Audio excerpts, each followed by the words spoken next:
البنات، ومرحبا بكم في قناه الماس، ومرحبا بكم في فيديو جديد معايا. اليوم غادي نقدم لكم واحد لاطارت فخوماج، واحد لاطارت اللي كتجي رائعه. نعيا نوصف لكم اللذه ديالها، راه ما غاديش تقدروا تتخيلوها، كتجي لذيذه بزاف بزاف. هاد الوصفه غادي نحتاج 250 غرام نتاع البسكوي.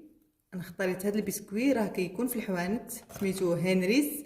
تقدروا ديروا سبيكيلو، تقدروا ديروا مهم شي كاطو بحال هكا، ما يكونش فيه شي مذاق، يكون غير عادي، المذاق ديالو غير عادي، ما فيش كوكو ولا شي حاجه. وعندي 3 نتاع البيضات، وعندي هنا جبن طري. انا اختاريت بيرلي حيت فيه جبن طري، المذاق ديالو بحال الجبن، حيت هو دجاج جبن. المذاق ديالو واعر. هذا بيرلي راه تلقاوه كاع في الحوانت. الا ما عندكمش بيرلي ديروا جبن طري. عندي هنايا 6 نتاع الحبات، ما يعادل 500 غرام. 500 غرام تاع الجبن الطري خصو يكون 500 غرام. وعندي كذلك 65 غرام تاع الزبده بدرجه حراره المطبخ. وعندي اللي حامضه غادي نحتاج شويه، غادي نضربو مع بيض البيض. وهاد القشور ديالو غادي نحتاجو باش غادي نزوق بها لاطارت من الفوق. يعني هاد الحامضه غادي نحكوها، وهاد القشور ديالها غادي نزوقو به لاطارت من الفوق. وعندي هنايا 50 غرام تاع السكر. اول حاجه غادي نديرها البنات، غادي ناخذ هاد البسكوي، غادي نهرمشو مزيان بحال نطحنو ونخلي شويه قابض راسو ونرجع معكم. من بعد ما طحنت البسكوي خليته شويه قابض راسو في واحد الفتيتات، ما تخديروش ما تطحنوش بحال الدقيق، يكون شويه قابض راسو. غادي نخويه هنايا، وغادي نزيد عليه هذيك الزبده نقطعها فوق مرصويات باش تعاوني للجميع بحال هكا. غادي نبدا نخدمها مع هذاك البسكوي.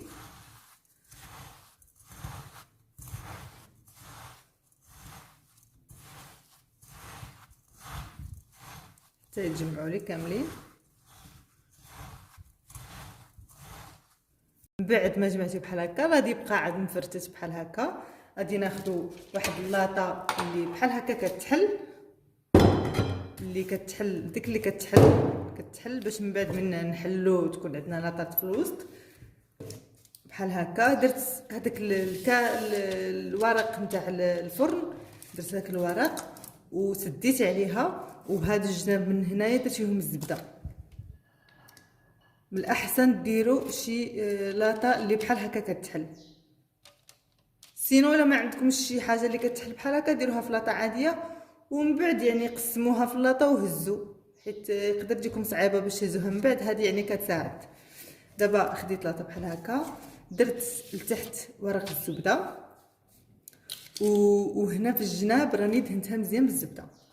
دابا غادي ناخذ هذاك البسكوي ديالي، غادي نخويه هنا، من بعد غادي نفرحو مزيان هنا وندك عليه حتى يتقاد ليا مع اللاطه مزيان.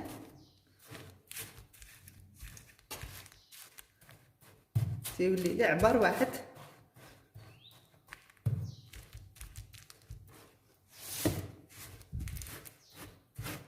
دكوا عليه مزيان البنات، قادوه مزيان هنايا هكا.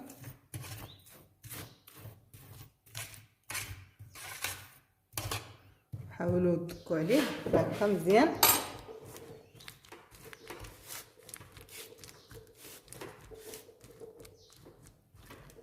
دكوا عليه مزيان حتى يلصق اللي بحال سمك واحد بحال هكا.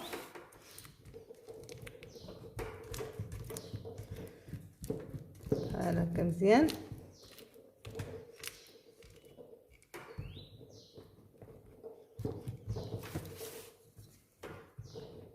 مزيان حتى في الاطراف. بعد ما قديتو بحال هكا غادي نديرو في الثلاجه، وغادي نخليه ساعه هو يرتاح في الثلاجه، وتجي تجمع لينا هذيك الزبده ساعه. حسبوا لها ساعه. غدوز نص ساعه الاولى اللي غادي يكون فيها يبرد هاد الكاطو ديالنا والزبده، تدوز نص ساعه عاد غادي نبداو نوجدو هذاك البيض وهذاك الجبن وهذاك السكر، عاد غادي نبداو نوجدوه حتى تدوز واحد نص ساعه، حيت خصو يبرد ساعه في المجمد في الثلاجه. نخليوه يبرد ونرجعوه. بنات غادي ناخذ هذاك البيض، غادي نفرق البيض الابيض على صفر،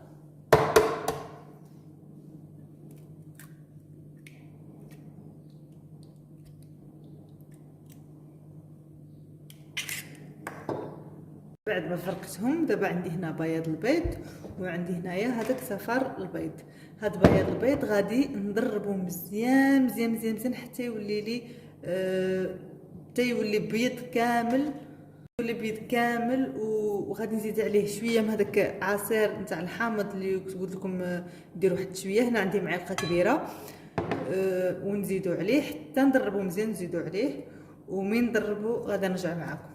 بعد ما ضربت بيض البيض ولا بحال هكا، يعني كتقلبوها ما كتنزلش بحال هكا. دابا غادي ناخذ هذاك صفر البيض وغادي نزيد عليه هذاك السكر وغادي نضربهم شويه ونرجع معكم.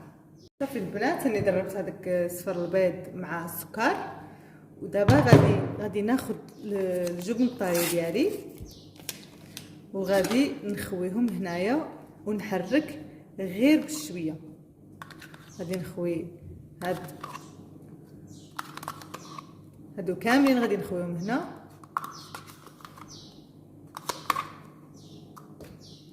من بعد ما خويت الجبن ديالي كامل غادي نبدي نحرك هاد المكونات غير بشويه، غير بحال هكا، غير بشويه. حنا كنحركو بحال كتهزو منا وكتقلبوها هكا.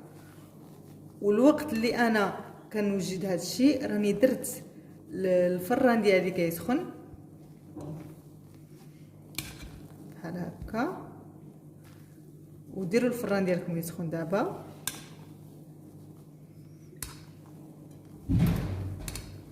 راني دابا كنقلب غير بشويه حيت خاص داك البيض تاع البيض يبقى قابض لنا هذاك القوام ديالو ما ينزلش، غير بحال هكا.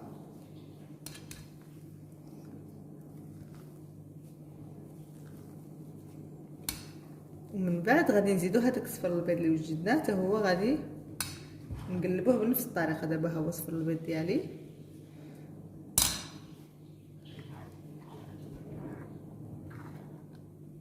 غادي ننزلو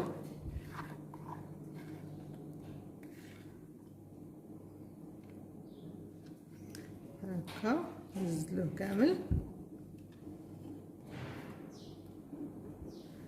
وغادي نقلبو حتى هو بنفس الطريقه غير بشويه حتى يدخل لي مع هذاك بياض البيض كامل.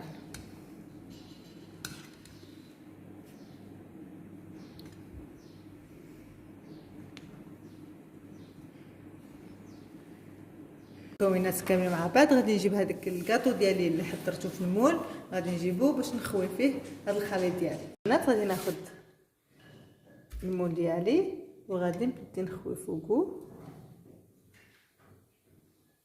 الخليط ديالي بحال هكا.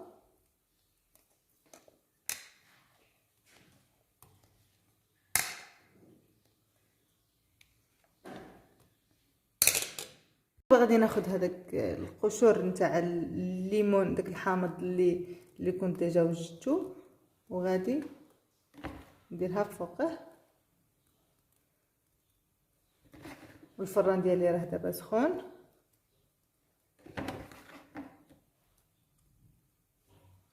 بحال هكا.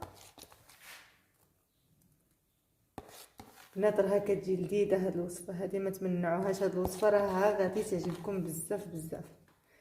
صافي دابا كي حضرت كلشي، دابا غادي ندخلها للفرن، غادي طيب لمده 25 دقيقه نص ساعه. نتوما مهم 20 دقيقه ورقبوا عليها، شوفوها واش طابت ليكم مزيان مع الجناب وبدات كتحمر.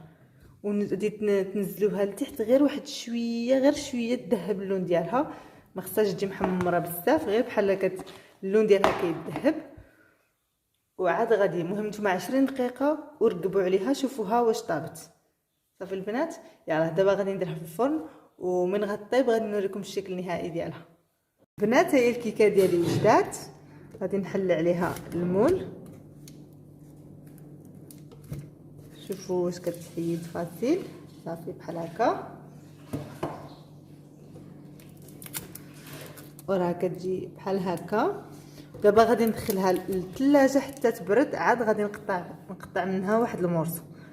البنات راها كتجي لذيذه بزاف هاد الكيك. البنات جربوا هاد الوصفه، راها كتجي لذيذه بزاف. ولا بغيتو تجربوها ديروها لهم في صبحيه العيد يفطروا بها، راها كتجي رائعه البنات.